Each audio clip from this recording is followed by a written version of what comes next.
Bem-vindos a mais um videocast do Colégio Vida em Cores. Primeiramente, eu quero agradecer a presença da professora Leonor, professora de língua portuguesa do Colégio VEC, e a professora Stephanie, professora de matemática, ambas do Ensino Fundamental 2. Hoje falaremos de um tema que nós adoramos. Falaremos sobre educação. Muito bem, meninas, gostaria que vocês se apresentassem. Como você vai falar os mais velhos primeiro, então já fico mais à vontade. Eu sou a professora Leonor, tenho 71 anos, estou completando meu 10º ano no Colégio VEC e gosto muito do que eu faço. Conviver com a criançada da puberdade e com os jovens adolescentes é muito bom, é muito gratificante, porque revigora, solicita adequações, então é um desafio o tempo todo, e isso eu acho legal. Eu sou a professora Stephanie, de Matemática e Educação Financeira do Fundamental 2. Eu estou no colégio ao meu 2º ano, mas já trabalhei no colégio também em 2021, uma época pós-pandemia. Foi um pouquinho complicado, porque matemática, ela exige um passinho no chão de cada vez, mas os alunos voltaram um pouco dispersos da pandemia, então foi bem complicado. Mas hoje eu estou gostando muito da minha experiência no colégio. Está sendo muito interessante aprender com eles, assim como eles aprendem comigo. É uma troca de conhecimentos muito, muito grande. E hoje nós vamos conseguir abordar aqui como era a educação antes, né? Nós estamos falando aqui de 3 gerações que aprendemos em épocas diferentes, né? Então eu gostaria muito de ouvir um pouquinho vocês, né? Como foi na época de estudo de cada uma, né? Como era antes e como é o agora, né? Eu gostaria, em primeiro lugar, de quebrar esse paradigma que traz um conforto e até uma justificativa, porque ainda hoje as pessoas falam que a escola pública era melhor antes do que agora.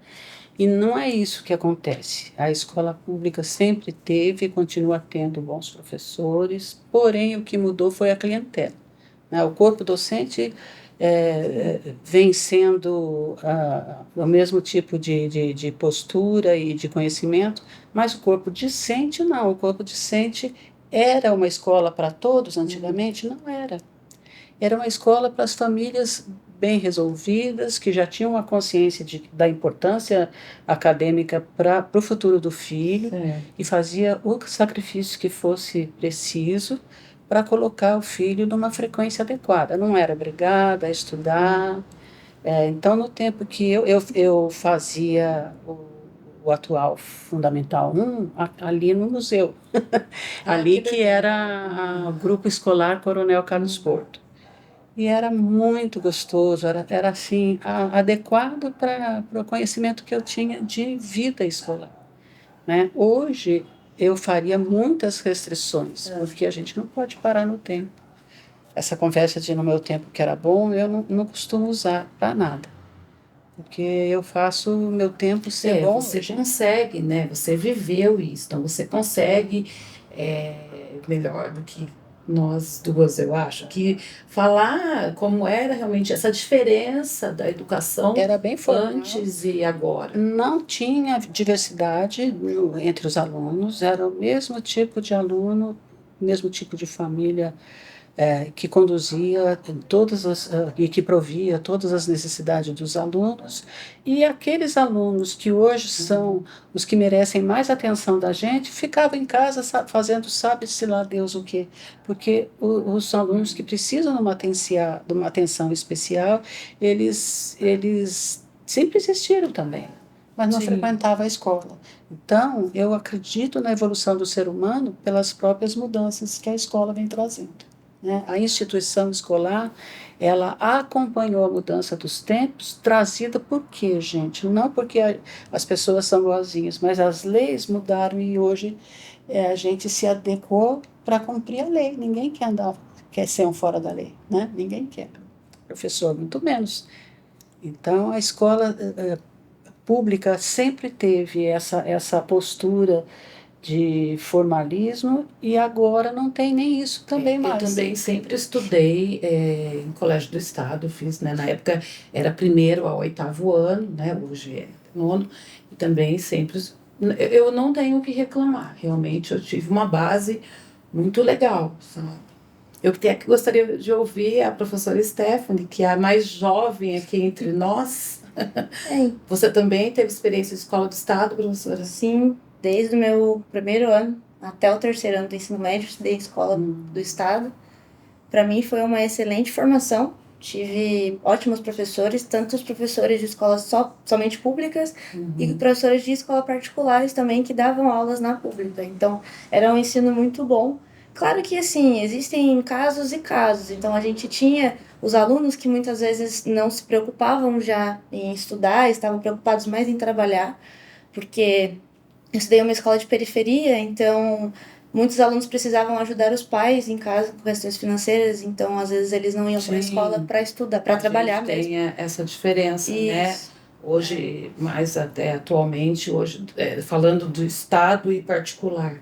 São crianças que precisam ajudar em casa e às vezes acabam de uma certa forma se prejudicando porque não pode se dedicar totalmente ao estudo, né? Exatamente. Então, tem todo muitas vezes amparo assim da família, até mesmo em requisitos assim, eu digo de conteúdo, né? A família não consegue ajudar, você vê essa dificuldade que muitas vezes a família também não teve esse estudo para apoiar e hoje ele quer uma coisa melhor para o filho, então é uma coisa bem diferente assim. Hoje a gente vê o suporte que os pais dão para os nossos alunos, né? E o suporte que os meus amigos tinham na época da escola, tanto que na época que eu estudava, eles tinham muita dificuldade e quem ensinava eles era eu na hora do intervalo. Então a gente ficava na sala estudando conteúdos porque eles não conseguiam, porque os pais não tinham esse conhecimento do assunto. Então, para eles não irem mal em uma prova ou em um trabalho, eu ajudava eles dentro da sala e então dava aula das matérias que a gente tinha. Isso foi, na verdade, um dos motivos de eu querer ser professora, era ter essa facilidade de passar o meu conhecimento para o próximo. Então, sempre me motivou. E falando ainda assim, educação antes e agora, a gente sabe que antes era muito mais, eu acho que talvez rígido, né? Eu acho que a Leonor poderia falar um pouquinho sobre como era o professor com o aluno. E o aluno podia falar, Léo? Ele podia dar as opiniões? Podia, mas a gente tinha uma orientação em casa que o professor sempre tem razão, então não desacate. Nossa, eu nunca passou pela minha cabeça contestar um professor na sala de aula. Então eram coisas que aconteciam que a gente levava para casa para resolver com os pais, como é que não é, não problema, até questão de conteúdo, que nesse ponto também não tive problema. Minha mãe era professor, não exercia. A mamãe, quando teve os filhos, parou de trabalhar, mas ela também foi professora aqui onde eu vim estudar depois, no Grupão. E meu pai era uma pessoa muito culta. Todas as vezes que eu tinha dificuldade, quase sempre em matemática, ele entrava em cena. Mas então você tinha esse amparo dos seus pais. É o que eu digo, antigamente. Porém, a escola era só para esse tipo de clientela. Mas você dar a sua opinião, você questionar, jamais? Eu não, Osmene, mas eu era muito tímida. Dificilmente passava pela minha cabeça conversar as coisas que eu não entendia com o professor. Eu tinha a certeza que chegando em casa esse problema ia ser resolvido. Então, eu era muito tímida. A timidez sempre incomodou todo mundo. Eu acho que tudo. A pessoa que já é tímida e sabendo que, que existia uma hierarquia até mesmo, porque algumas escolas, né, pelo que eu já estudei e vi sobre isso, tinha um tablado e o professor ficava em cima, né, dizendo que eu sou, né, vamos dizer, sei lá, superior, e aqui eu falo e vocês só me ouvem. E também as classes eram bem maiores, então o professor tinha uma necessidade até visual de ficar um pouquinho mais alto, que não era um tablado, era uma coisa assim de 20 centímetros. Certo. Mas pelo menos era de madeira, né? Então eu tenho a impressão que batia o salto. Imagina, a professora não ia dar aula sem salto, de jeito nenhum. Então era esses 20 centímetros. Eu acho que o desenho oficial de salas de aula também teve um estudo para facilitar as coisas. Tinha professor que era baixinho, então Sim. tinha que ter um acesso visual. Eu prefiro dizer para você que não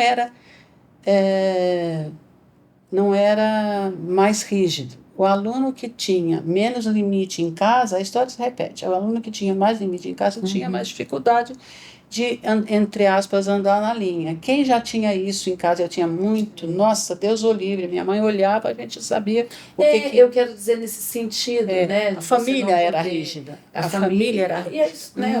O professor também não dava muita abertura. E em contrapartida, nós temos a Stephanie, que já foi de uma outra época aí de estudo, né, Stephanie? Que eu acho que a professora fazia com que os alunos realmente falassem. O objetivo era tirar do aluno as ideias que ali ele colocava e que tinham que fluir. É isso mesmo? Sim, então, porque assim, na verdade, eu não me formei há muitos anos, igual a Léo, por exemplo. Sim. Eu me formei em 2017, então o ensino da época de 2017 é bem parecido com o que temos hoje. Então, assim, tirando essa metodologia muito tradicional que tinha antigamente, hoje o professor ele foca muito na questão humana do aluno. Ele precisa ter uma conexão com o aluno para saber quais são as suas necessidades, quais são as suas dificuldades, o que você pode ajudar o aluno, o que o aluno pode ajudar você como professor também. Então, a gente tinha mais abertura para poder dar nossas opiniões, para poder conversar mais com o professor, e aí entra a questão do professor não é só um professor, né? O professor, além de ele ser professor, ele é um amigo, ele é um psicólogo, ele é tudo, né? Então, eu tinha mais essa abertura, assim como os nossos alunos hoje também têm. Tem algumas diferenças, né, da época de 2017 até a época de hoje, mas são muito poucas, assim, são meros detalhes. Então, a gente consegue ver, assim, muita semelhança. Eu vejo muita semelhança dos meus alunos com o aluno que eu era também na minha época. E a gente está falando apenas de 7 anos. Exatamente. Aí, né? Então, já tem essa mudança, né? Sim. A gente já sente, porque os alunos também vieram diferentes, a geração diferente. Sim, é uma geração muito mais tecnológica que a minha, por exemplo. Exatamente. Que exige muito mais até do professor, porque eles têm mais argumentos, né? Eu acho que a vida mudou muito, então assim, eu digo no sentido dos alunos viajarem, de trazer o conhecimento para a escola, vivências, né? Muito mais do que era antes, né? Antes eu acho que a dificuldade era maior e hoje não. Hoje a gente conversa com os alunos aí e que traz muito conhecimento, e eu digo que a gente aprende todos os dias com eles, porque ainda mais se falando... Principalmente em tecnologia. Em tecnologia, é isso que eu ia chegar. Né? Eles, assim, dão um banho na gente. Graças a Deus. Eu já me vi, assim, tentando colocar alguma coisa na televisão ali, e o aluno fala, daqui que eu faço rapidinho. Porque eles têm muito disso, né? Essa dificuldade, talvez, de ensinar os mais velhos. E aí, eles... são imediatistas, eles pegam, eles fazem, e aí... A gente é lerdo, né? Perto deles, podemos dizer que pra mim, sim. no caso. Agora, vamos falar um pouquinho como a educação antes da pandemia e pós-pandemia. O que vocês têm a me dizer sobre isso? Eu fico muito preocupada com questões de escrita, principalmente no Fundamental 1, e que meninos e meninas estão vindo para o Fundamental 2. São 2 anos que eles não tinham aquele olhar do professor naquele caderno. Eu não consigo imaginar as dificuldades de um professor e da família daqueles alunos que estavam presenciando, que falta deve ter feito, né? E os professores, é preciso que se diga que eu, por exemplo, que já trabalho com meninos e meninas maiores, mas eu nunca trabalhei tanto na minha vida. Nunca, nunca. Nem na época que eu já tinha período integral, na época da direção ou coordenação. Então, era muito difícil. Agora, aquele pegar na mão, conduzir, mostrar as linhas, conversar sobre, você está vendo aqui, e isso deve refletir até que eles saiam mais 2 anos fora dessa vida. Então, agora eles estão começando a ter menos, eu acho até choque, né? E se soltar, eles voltaram sem saber pegar numa caneta, num lápis e voltar a escrever, porque tudo era no computador, né? As provas eram lançadas ali, as respostas eram dadas ali, então perdeu-se muito o hábito de escrever. Perdeu-se, inclusive, a motivação para estudar. Sim, porque tudo ficou mais fácil, Era né? mesmo apertar botão que eles Sim. podem fazer agora para pesquisar para um trabalho, eles podiam fazer isso para pesquisar para a prova. E ninguém tinha o menor poder de impedir isso. No Brasil inteiro e no mundo inteiro, né, Osmene? A gente vê que todo mundo passou por isso. Eu não sei para a Stephanie como foi, porque para nós, né, Léo, da noite para o dia, nós tivemos que aprender a realmente se virar nos 30, Sim. porque assim, ó, a partir de amanhã, aula online, vocês entram Nossa aí, Senhora. lançam as provas e a gente fica por onde começar. Eu acho que nós demos conta, eu falo isso com muito louvor, porque vencemos barreiras e nós cumprimos o nosso papel ali, porque todos os dias as aulas eram. E essa habilidade que a gente né? conseguiu ter por dificuldade Sim. circunstancial, hoje a gente leva para a vida. Com né? certeza. Então, sempre Né? foi bom. Tudo tem um lado sim, bom. com certeza. Hoje as nossas reuniões, quando não é possível nos encontrarmos, a gente entra ali no online, realizamos. Então, nós aprendemos muito com tudo isso. Tenho certeza absoluta disso. Talvez para você, Stephanie, não tenha sido tão difícil, porque você acha que já tinha mais contato com esse digital, né? Eu tive mais contato com a tecnologia, mas mesmo assim não tive tanto, não é da minha infância igual das crianças que trabalham hoje.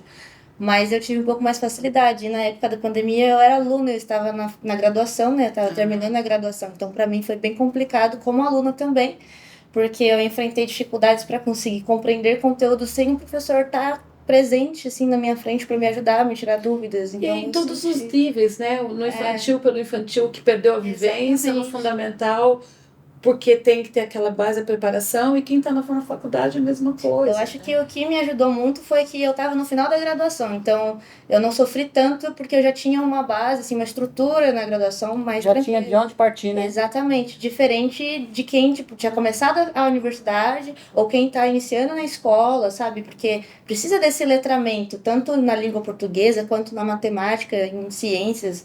E eles não tinham, assim, o professor imediato, assim, na frente deles para olhar o caderno, igual a Léo disse. Então, isso é bem complicado. E, assim, da diferença dos alunos que eu vejo é que eles se tornaram alunos imediatas, assim. Eles precisam da resposta ali, agora. Então, eles não se preocupam em pensar para obter essa resposta. Nem de esperar a própria vez. Né? Exatamente. Porque ali era ele e o equipamento. Exatamente. Então, tinha eles fila. Não hoje eu posso dizer que são os reflexos da pandemia. E é interessante. Vai demorar para isso ficar zerado, porque deixa sequelas na rotina, no emocional, né? Vai demorar para ficar zerado. Na matemática eu vejo muita dificuldade também, porque os alunos eles estavam acostumados lá em casa, tenho calculadora, eu tenho internet, eu pesquiso a resposta da apostila, para mim tá tudo certo. Eu vou ter nota, o importante é passar de ano, porque para eles é isso, né? Mas na verdade... E acaba se limitando, né? Exatamente. Porque ele fica muito... Não expande, né? E aí quando chega na sala de aula e vê que é totalmente diferente, ele vai ter que colocar a mão no lápis lá e fazer a conta. Inclusive, exatamente, isso é um ponto que eu gostaria até de abordar, porque muitos alunos vieram com esse hábito de colocar só a resposta na questão da matemática, e não de montar a conta. Então, né? eu tenho isso é importantíssimo, né? Os alunos que eu tenho hoje do porque eles colégio, serão cobrados lá para frente. Os alunos do próprio colégio mesmo, que enfrentaram a pandemia, hoje falam, pode usar calculador na prova? Eu falo, pra que você quer calculador? Só para pôr a resposta tem que ter. O desenvolvimento, até porque o desenvolvimento, eu cobro isso e conto ponto com relação ao desenvolvimento. A resposta pode estar errada, mas se o seu desenvolvimento está correto, eu vou considerar a parte, porque você sabe como efetuar a operação. Agora, se você coloca a sua resposta, como eu sei que você chegou nessa conta, nesse resultado final? E a vida vai cobrar isso, exatamente, né? Não é só eu que estou cobrando, né? Não é a professora Stephanie. Eles têm que aprender que a vida não é assim, eu tenho tudo na mão a hora que eu preciso, eu tenho que desenvolver aquilo que eu preciso. De uma certa forma, eles estão correndo riscos iminentes, porque com o advento da inteligência artificial, eles já podem, por exemplo, antes, até o ano passado, você dava um tema para desenvolver, ele tinha que desenvolver em nível de pesquisa, depois em nível de montar o próprio texto.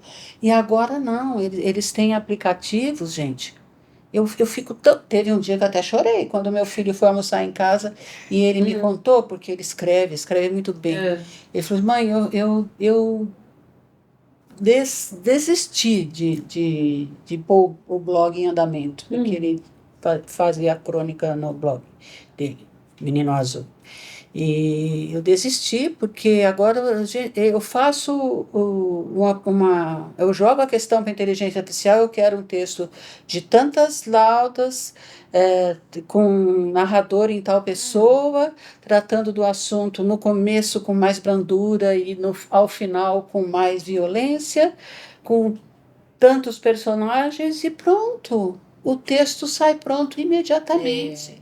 E se outra pessoa vier em seguida com as mesmas exigências, é outro texto que o programa vai fazer. Então, como fica na minha área? Como fica isso?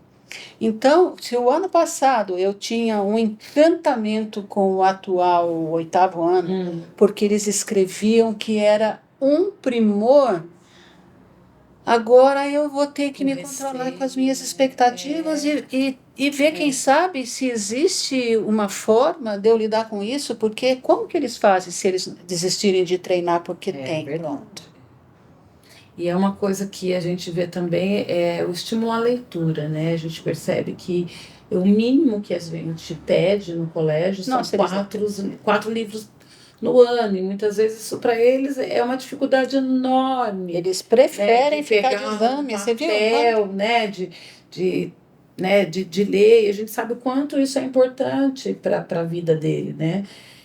Mas são os desafios que nós estamos aí lidando todos os dias, e que, como você disse, ainda tem um certo tempo para que isso volte à normalidade. Você deve lembrar que eu era partidária do e-book, da escola trabalhar com e-book, porque pelo menos o ambiente de tela e de luz ia trazer uma certa sintonia com a prática diária deles. Mas eu hoje sou obrigada a dizer para você que não, eles precisam voltar ao papel. Os países mais evoluídos em educação já abandonaram 100% qualquer contexto digital, porque o aluno estava mais perdendo do que ganhando. Essas atividades, eu vivo isso na minha família. O meu filho tem um filho, e que agora, depois de 2 anos de pesquisa, ele foi laudado como altas habilidades com mais 2 transtornos, e um deles é o autista leve, autista 1. E é muito difícil para ele essa questão do manuseio do lápis, da caneta. Então, eu imagino que até agora ele está no 4º ano, até agora ele não use caneta. E é uma criança praticamente gênio, de altas habilidades, e, portanto, fora. E que hoje a escola, né, tem recebido realmente, e a gente está aí, claro, como eu disse, todos os dias acho que a gente aprende, né, recebendo aí os nossos alunos também. E onde estavam essas crianças antes? Eram os escondidinhos que eu falei no começo. Daquela época. Uma coisa que mudou bastante da minha época para hoje, assim, em 7 anos, eu também não tinha essa convivência com alunos especiais, né, na sala de aula. Não tinha mesmo, assim. E hoje a gente vê que toda escola tem com o acolhimento deles. Eles acolhem como se fosse do próprio sangue, da própria família. E a gente está o tempo todo aprendendo com os meninos, com os colegas deles. Sim. Esse acolhimento. Com certeza. E numa época digital, vocês dizem que isso só traz coisas negativas, pontos negativos, ou vocês acham que também pode colaborar? A vida da internet tem muito para colaborar. Tem muito. A gente não pode finalizar. Dicas aí, né? A gente não pode finalizar de jeito nenhum. Porque a gente tem ferramentas riquíssimas na internet, na web, né? Certo. No mundo virtual. O que está faltando é que o aluno perceba, descubra o lado da internet que é formativa. E tem muita ferramenta extremamente prazerosa. Mas, infelizmente, a maioria deles entrou para a internet por conta da rede social. Então, eles não vê prazer que não seja ou no joguinho ou na rede social. Então, olha só, então a gente tem uma ferramenta que é Riquíssima. fácil uso para eles, que eles dominam, É uma e que eles poderiam estar usando para mais benefícios, né, do que malefícios. Porque não que o jogo, eu acho que todo mundo tem que ter esse momento de lazer, mas que ele não pode ser, né, não pode dominar. Eu adoro Então, joguinho. eu acho que Eu né, o adoro aluno joguinho. deve aprender a utilizar essa ferramenta para o benefício, para um estudo, porque o aluno tem que entender que o momento que ele passa na escola, que ele está estudando ali, muitas vezes não é suficiente. Então, a gente sempre está falando para o aluno, o momento que você tem, né, oposto ao horário que você estuda, né, no seu contraturno, você tem que estudar Isso é a minha novamente, fala. analisar o que Se você falar isso estudou, na sala, vai dizer, peraí, professor. retomar, né? Mas a gente sabe, eu sempre digo aos alunos que muitas vezes me procuram com essa ansiedade da matemática, eu digo, olha, a matemática não se estuda de um dia para o outro, né? É todos os dias, a matemática é treino, não é? E a habilidade sendo formada, né? Não, O sim, pensamento exatamente. lógico, o raciocínio de etapa, pular de uma etapa para outra. Então, É o mas momento que essa questão, pelo menos dos jogos na matemática, ela dentro da Uhum. tecnologia e fora também os jogos dentro da matemática, eles são muito utilizados, porque como muita criança tem dificuldade para desenvolver as capacidades matemáticas, né, até de soma, subtração, contas básicas mesmo, desenvolveram, né, diversos tipos de jogos que auxiliam Olha as só. crianças a compreenderem esses raciocínios. Então, assim, antigamente existiam os jogos manuais e hoje, na época digital, a gente tem diversos sites que ajudam a criança com jogos. Então, eles têm lá o conteúdo e tem vários jogos com relação a esse conteúdo. Então, a gente tem o Kahoot, por exemplo, que é uma ferramenta que eu utilizo de vez em quando, e a gente faz competições dentro da sala de aula com o Que se conteúdo do torna a aula Kahoot. até mais gostosa, Exatamente. né? Para quebrar o tabu da matemática. Então, e eles adoram porque é jogo. Então, assim, o jogo parece que só tá brincando, mas no fundo eles estão aprendendo aquilo Sim. de uma forma mais divertida, mais lúdica. Então tem o Kahoot, certeza. em casa tem, para eles estudarem também, tem o Word Wall. Olha, segue as dicas aí, hein? Quem está nos assistindo. Dicas da professora de matemática, da professora de língua portuguesa, que é possível fazer com que o aluno sinta esse prazer em estudar, não só na apostila, né, professora? Sim, então. Tem o Word Wall, que é muito legal, você consegue estudar por lá. Além dos jogos, eles têm ferramentas de flashcards, mapas mentais que você pode desenvolver como aluno também.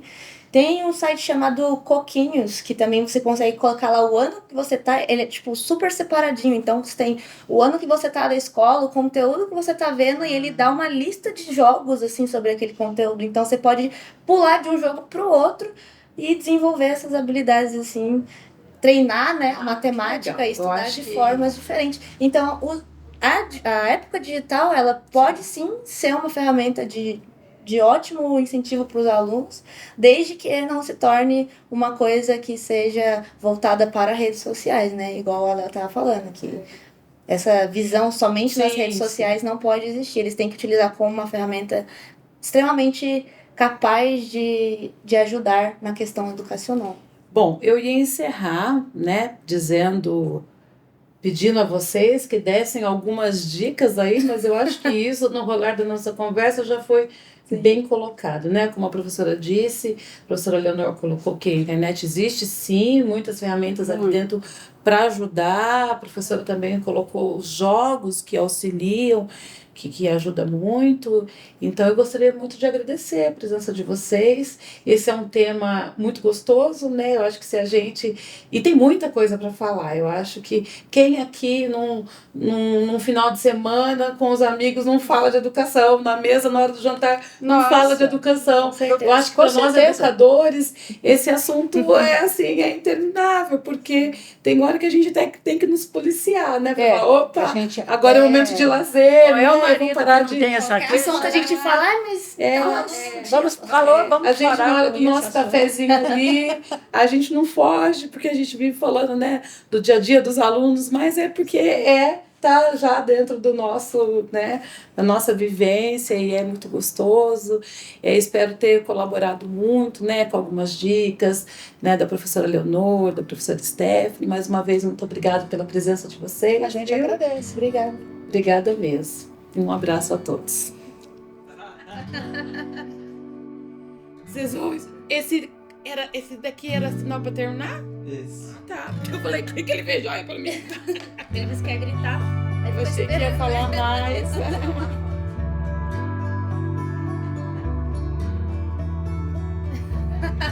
Você me filmou caindo no sofá.